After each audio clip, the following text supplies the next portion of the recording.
the review at my house. Unfortunately, the situation is, how should I say it? Not very vlogger friendly. So we're just gonna do this while I'm driving. And I feel like right now I need a change of environment a little bit. You know, at my home, sorry. Usually if I'm running out of ideas, if I feel like I'm stuck somewhere, I would go out, just change my environment a little bit, just work outside. But with the SOP not being much of an SOP, so I'm really cool with it. Kind of allows me a little bit of time to breathe right now. So today we're going to talk about Malorie Blackman's Noughts and Crosses. The story itself is actually a series and it has a very interesting concept, but at the same time not so much, I'd say. So it's a story about Sophie and Callum. It's not Sophie, it's Seffi. So the story is set in a world where, let's just say that the whites are in the position of the African American, but it is set in a fictionalized UK, and yeah, that's about it. So it's kind of a Romeo and Juliet forbidden romance story where Sophie is a cross and Callum, he is a knot. So in here it's a world with knots and crosses. This book is supposed to be a prequel. Callum and Sophie are childhood best friends. Callum's mom worked for Sophie's family, and Sophie's family is this politician. I think he's a senator, an ambassador or something. I'm not sure. I don't quite remember that part. Anyway, something happened one day that caused Callum's mom to be fired. Fast forward years later, where they're teenagers. I think Callum is at least a year or two older than Sophie. So they both, we see them slowly falling for each other, but they can't be together because of their status and everything. Things started to go out of control when one day the government just say that, the knots can go to school along with the crosses. So one of the students that are able to go to that school is Callum, because Callum is a very bright student and everything. But then there's a protest, and then Sophie said something, even though she meant it well, but it doesn't come across very nicely, that ended up creating the first rift in their relationship. So this is a story about revolution. It talks about racism and segregation and everything.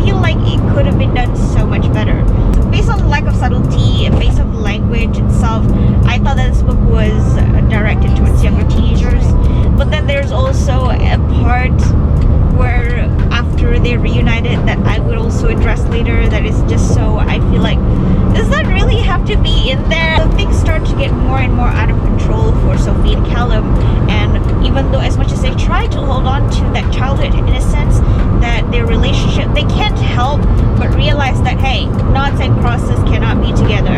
And we see that these two people who are friends in childhood, where they were beyond their race, they were beyond their skin color, and despite whatever it is that the adults have determined for them, they have persevered in maintaining that relationship. At the end of the day, the adults win. At the end of the day, they themselves have lost that innocence. They lost the very faith that they're desperately trying to hold on, and becoming the people that they both never wanted to be. Callum is the one that is receiving the most hurt, the most pain, because he's losing his family members, he's losing Sophie, and he is slowly internalizing the beliefs that he once rejected so much. However, I have questions about Callum as a character, because Callum just, like, his change, I get it, he's a teenager, he's in pain, he's losing more than he gains, he's losing his father and everything, but at the same time I feel like even before he lost his father, I realized that why does he change so drastically to the point where he's beyond recognition, to the point where he is even saying stuff to Sophie that is like, aren't you her childhood best friend? Aren't you the person who claims to love her and know her since you were kids, since you were practically babies? And the fact that he's being so antagonistic towards Sophie, that it's just feeling like, why? He has known her all his life, and he's behaving like she's a complete stranger, and she's not even the one that was hurting him directly. He sees her as a representation of the things that hurt him and his family. I get it. I mean, I understand that. I mean, like, a lot of things that happened are because of their relationship, but it's not Sophie's fault that you guys are just kids and you guys are helpless, that she herself is helpless. The book also has some unanswered questions that hopefully will be cleared in the later books, but I have no intention of picking up the later books because for me, I'm not a fan of the writing style already. Maybe, hopefully, Malorie Blackman will improve in her later books, but for now, you know, after reading the first book, let's just say that I'm not really interested in finding out what happens in the second, third, and beyond. Even though I mentioned that Sophie and Callum are kids and there's like some revolution stuff going on in this book, don't expect any Hunger Games shit going on because there's not.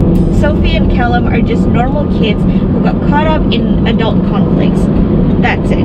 They're like the reader's proxy. Through them we get to see that when big political changes happen, when there's riots and terrorism, the ones that are most affected are kids, and we get to see how helpless they are, and how we get to see from both sides that the Noughts are not necessarily good people and the Crosses are not necessarily bad people.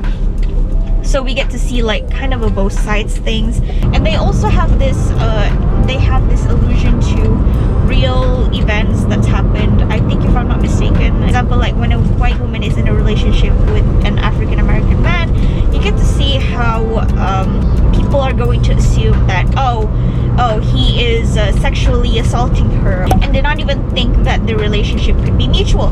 It's because they have this mentality that when you're dark, you're not lovable. No one can love you. What can you see in that skin color?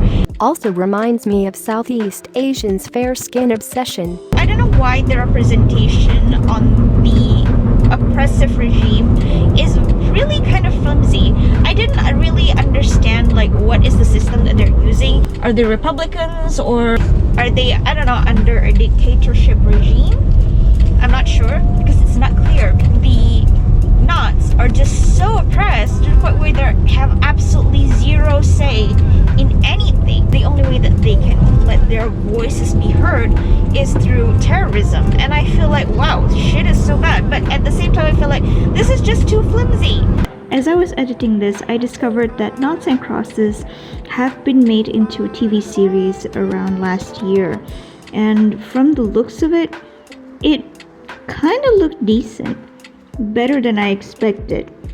It seems like whoever the creators are, they decided to expand on the world and improve on what was shown in the book. I'm not sure about the characters because they kind of look as bland as I imagined them as I was reading them. But for the world building, I thought it was fascinating, and I honestly hope that the show creators really improved on the book. It's a great concept. However, it is in the streaming service Peacock, which I am not sure is available in Malaysia, especially for my folks who wants to watch them. But, you know, there's always a way. There's always a way. The characters are not really characters, they're simply vessels for plot. I don't really feel like Callum and Sophie have much of a personality. Maybe Malorie Blackman is preserving all of her energy in creating a character with personality in the sequels, because Callum and Sophie are not the real characters, because the main character of the series is actually their child. Yes. So fast forward years later, Sophie went to boarding school and she's exposed to, you know, like she's exposed to like-minded people like her who wanted to change what it's like for the Noughts and Crosses. She wants to fight for equality. There are ways for them to do that. And while Callum ended up becoming a terrorist like his brother.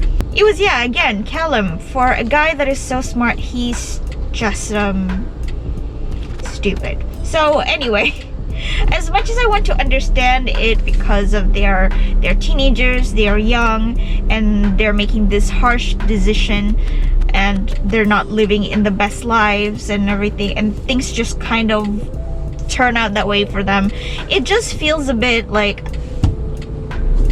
why are you doing this? So after that, Sophie finally returns, and she's supposed to meet with Callum. And Callum, who's already becoming a terrorist, ended up kidnapping Sophie, because remember, Sophie is a daughter of a very, very popular and important politician. They kidnapped Sophie. They wanted to order ransom from her. However, they were found out because there is a mole in that terrorist organization, and Sophie knows exactly who that guy is because he saw the guy one time in her father's office. You want to know what happened? So during the kidnapping, Sophie and Callum have sex. They have this whole shipwreck moment, and I hate it because is it really necessary? Not only that they're barely legal teenagers, but it's like, why? And she was crying, and it was not really when I read this, I was like, no, why is this happening to me? It was not. Why do you need to have this moment? Sophie was kidnapped. She was in a terrible condition, and the first thing that you guys think of is having sex. Really? They need this to happen because they want the main protagonist to be born. Anyway, Callum ended up letting Sophie go. Sophie returned to her family, and then I think was it weeks or months? I'm not sure. She found out that she's pregnant, and then she wanted to keep the baby. She told her sister about it, but her sister ended up being a snitch. So that's out of the way. The news finally spread that Sophie has been R-word by a Nought. Callum wants to meet Sophie about this, but unfortunately Callum got caught, and again they're both separated, this time for good, because Callum finally got executed and Sophie gave birth to a baby girl. The end. So that is Noughts and Crosses. Like I said, I think if you're interested in this kind of view where we're kind of social commentary story, I think you will enjoy this. However, I'm not really a fan of the writing. Like I said, the writing is kind of straightforward. It lacked nuance and subtlety.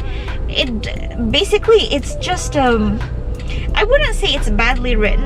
I just think that in the hands of a better writer, this could have been amazing. It's just, everything just happens in a very on the nose way that it bothers me, even though I understand why the goal for the story is because you want to see these kind of events happening through a child's eyes. You want to see how the events shape them, how it eventually turns them into who they are as adults, how it affects them, how it makes them lose their innocence.